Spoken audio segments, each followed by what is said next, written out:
안녕하세요, 여러분. 오늘 우리가 다룰 시장 상황 정말 심상치 않죠? 매일 모니터 화면 보시면서 느끼고 계시겠지만 지금 글로벌 매크로 환경은 그야말로 숨가쁘게 돌아가고 있습니다. 단순한 시장 조정을 넘어서 거시 경제 체제 자체에 근본적인 지각 변동이 일어나고 있는 건 아닌가 하는 생각마저 드는데요. 오늘 이 시간에는 최근 글로벌 채권 시장을 강타하고 있는 이른바 발작적 금리 급등 현상의 본질을 파헤쳐 보겠습니다. 이게 우리 기관 투자자들의 포트폴리오와 자산 배분 전략에 도대체 어떤 거대한 파급 효과를 가져오고 있는지 아주 낱낱이 파헤쳐보죠. 자, 그럼 거두절미하고 바로 본론으로 들어가 보죠. 4.59%. 네, 바로 이 숫자입니다. 오늘 분석의 출발점이자 지금 전 세계 금융시장을 말 그대로 꽁꽁 얼어붙게 만든 핵심 수치죠. 미국 10년물 국채금리가 무려 4.59%를 터치했습니다. 약 1년 만에 최고치인데요.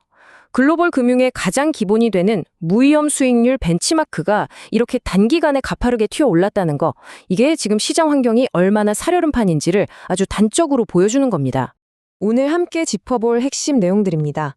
글로벌 채권 시장 패닉부터 시작해서 인플레이션과 유가 문제, 위험 수위에 다다른 미국 10년물, 스태그플레이션 리스크, 그리고 마지막으로 금융시장 파급 효과까지 이 흐름을 따라 쭉 한번 짚어보겠습니다.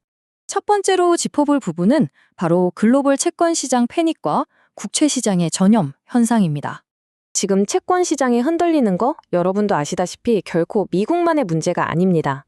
완전한 글로벌 전염 사태예요. 이 데이터를 한번 보실까요? 장기물의 대명사인 미국 30년물 국채 금리가 5.12%까지 치솟았죠. 그런데 더 놀라운 건 바로 일본입니다. 예상보다 강한 물가 지표에 누적된 재정 부담 우려까지 겹치면서 일본 30년물 금리가 사상 처음으로 4%를 뚫어버렸습니다. 와, 이건 정말 엄청난 일이죠. 영국은 상황이 더 심각한데요. 키어스타마 총리의 리더십 위기라는 정치적 불안정성까지 얹어지면서 30년물 금리가 무려 5.85%를 기록했습니다. 1998년 이후 최고 수준이에요. 독일, 스페인, 호주, 진짜 예외 없이 전 세계 금리가 다 같이 튀고 있습니다. 이렇게 선진국 국채 시장에서 동시다발적으로 투매가 일어나다 보니까 이제는 개별 국가의 중앙은행이 손 쓸 수 있는 선을 넘어선 느낌입니다. 이런 이례적인 금리 동조화 현상 때문에 결국 글로벌 최상위 의사결정권자들이 나설 수밖에 없었죠. 주요 7개국, 즉 G7 재무장관들이 이번 채권 시장 급등세를 긴급 주요 안건으로 올려서 논의할 예정이라고 하는데요. 사태가 얼마나 심각한지 확 와닿으시죠? 자, 그럼 두 번째 파트, 인플레이션 공포와 유가 급등, 그리고 매크로 트리거로 넘어가 보겠습니다. 도대체 무엇이 전 세계 채권 시장을 이렇게 발작하게 만들었을까요? 답은 바로 이 숫자, 109달러 26센트에 있습니다. 브렌트유 마감가인데요. 미국과 이스라엘의 대이란 공격 직전이랑 비교해보면 와, 무려 50%나 폭등한 겁니다. 호르무즈 해협 봉쇄가 길어지면서 원유 공급량이 꽉 막혀버렸잖아요. 이게 지금 전 세계적인 비용 푸시 인플레이션의 아주 강력한 도화선이 되고 있는 겁니다. 바클레이스의 에마뉴엘 코레스테 김자가 아주 뼈 때리는 말을 했죠. 결국 시장은 유가만 바라보고 있습니다. 사실 우리 모두 최근 트럼프 대통령과 시진핑 주석의 베이징 정상회담에서 호르무즈 해협 문제에 대한 돌파구가 좀 나오지 않을까 내심 기대했었잖아요. 그런데 뚜렷한 결과물이 없었어요. 지정학적 실망감이 극에 달하다 보니 이제 시장의 눈은 온통 이 극단적인 원유 공급 제약, 딱 여기에만 쏠려 있는 겁니다. 여기서 우리가 진짜 눈여겨봐야 할 흥미로운 포인트가 있습니다. 실물 시장의 충격이 통화정책 전망을 어떻게 완전히 뒤집어 버렸는가 하는 건데요. 이번 주 발표된 미국 생산자 물가 지수, PPI 보셨죠? 2022년 이후 가장 가파르게 올랐습니다.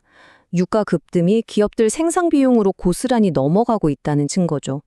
이 강력한 인플레이션 지표가 나오자마자 중앙은행의 스탠스에 대한 시장의 계산이 확 달라졌습니다. 심의 패드워치 보면 연말 연준 금리 인상 확률이 어느새 50%까지 뛰어올랐고요. 스왑 시장은 아예 내년 3월까지 완전한 추가 금리 인상 가능성을 가격에다 반영해버렸습니다. 긴축 사이클 다 끝난 줄 알고 한숨 돌리던 시장에 그야말로 메가톤급 충격파가 떨어진 셈이죠. 이어서 세 번째 파트, 위험 수위, 미국 10년물 한계점 돌파에 대해 자세히 알아보겠습니다. 이제 시선을 글로벌 금융의 최종 척도, 바로 미국 국채 시장으로 돌려보죠. 자산 배분하시는 분들께 미국 10년물 금리 4.5%, 이건 그냥 평범한 숫자가 아니잖아요. 글로벌 금융 여건이 극단적인 긴축으로 가느냐 마느냐를 결정짓는 절대적인 임계점, 즉 티핑 포인트입니다. 이 강력한 심리적 저항선이 아주 격렬하게 뚫리면서 지금 주식, 채권, 대체 투자할 것 없이 모든 밸류에이션 모델의 할인율이 미친 듯이 요동치고 있습니다. 채권 매도세가 얼마나 무서운지는 미국 정부의 자금 조달 비용을 보면 딱 나옵니다. 지난 5월 13일에 무슨 일이 있었냐? 미국 재무부가 30년 만기 국채를 무려 5%라는 금리로 발행해야만 했어요. 이게 글로벌 금융위기 직전인 2007년 이후로 처음 있는 일입니다. 전 세계적인 채권 투매 압력이 기축통화국인 미국 정부의 장기 차입 비용마저 10년도 더 된 과거의 고금리 시절로 멱살 잡고 끌고 갔다는 거, 이거 정말 시사하는 바가 큽니다. 자, 그럼 네 번째 파트, 스태그플레이션 리스크의 부상과 내러티브의 전환입니다. 그렇다면 이 10년물 4.5% 돌파, 그리고 전방위적인 조달 비용 상승이 거시경제에는 대체 어떤 나비 효과를 불러올까요? 여기서 아주 중요한 게 JP 모건자산운용 프리아 미스라의 경고입니다. 10년물 금리가 4.5%를 넘어가면 시중금리 뛰죠, 기업대출금리 오르죠, 게다가 달러 강세까지 심화됩니다. 소위 말하는 금융 여건의 타이트닝이 뼛속까지 스며드는 거예요. 성장은 둔화되는데 비용만 치솟는 이 숨막히는 환경, 이게 바로 시장의 시선을 단순한 물가 상승에서 저성장과 고물가가 끔찍하게 결합된 스태그플레이션에 대한 공포로 급격하게 옮겨가게 만들고 있습니다. 거시경제 체제 자체가 근본적으로 바뀌는 거대한 레짐 시프트가 시작되었다는 아주 강력한 신호인 거죠. 마지막 다섯 번째 파트, 금융시장 파급 효과 분석과 포트폴리오 전략의 리프라이싱입니다. 이런 무시무시한 매크로 내러티브의 대전환 속에서 우리 기관 투자자들은 과연 어떻게 움직여야 할까요? 지금 4.6%를 위협하는 10년물 금리가 만약 기어코 5% 선까지 치고 올라간다면 RBC 캐피털 마켓의 로리 칼바시나가 아주 선율한 역사적 팩트를 하나 짚어줍니다. 무위험 수익률인 10년물 금리가 5%에 육박하게 되면 글로벌 자산시장, 그중에서도 특히 고평가된 성장주들은 필연적으로 엄청난 멀티플 축소, 즉 밸류에이션 압박을 세게 받을 수밖에 없다는 겁니다. 할인율이 이렇게 올라버리면 미래 현금 흐름의 가치가 박살나는 건 피할 수 없는 수학적 진리니까요. 이런 상황을 아주 기가 막히게 설명해주는 게 바로 JP모건 자산운용 데이비드 레보비치의 포트폴리오 전략, 피벗에 대한 지적입니다. 스태그플레이션이나 고물가가 고착화될 때 가장 무서운 비극이 뭔지 아시죠? 바로 우리가 그동안 철석같이 믿어왔던 60-40 같은 전통적인 포트폴리오 모델이 완전히 박살난다는 겁니다. 옛날에는 주식 빠지면 채권 가격이 오르면서 아주 든든한 방어막 역할을 해줬잖아요. 그런데 금리랑 물가가 같이 뛰는 지금 같은 환경에서는 주식이고 채권이고 그냥 양방으로 다 깨지는 겁니다. 채권이 더 이상 해지 수단이 될 수 없다는 게 너무나 명백해지니까 소위 말하는 스마트 머니들은 이미 부동산이나 인프라 같은 인플레이션을 방어할 수 있는 실물 자산으로 아주 발빠르게 포트폴리오를 갈아엎고 있습니다. 오늘 우리가 함께 살펴본 글로벌 채권 시장의 패닉, 그리고 미국 10년물 금리의 4.5% 돌파, 이건 어쩌면 그냥 지나가는 일시적인 시장의 발작이 아닐지도 모릅니다.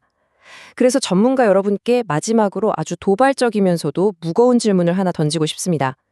시장의 기불 룰이 완전히 뒤집히고 그토록 든든했던 채권마저 방어막 역할을 상실해버린 이 낯선 환경 속에서 여러분이 운용하시는 포트폴리오는 과연 스태그플레이션이라는 이 거대한 구조적 전환에 완벽하게 대비되어 있으신가요?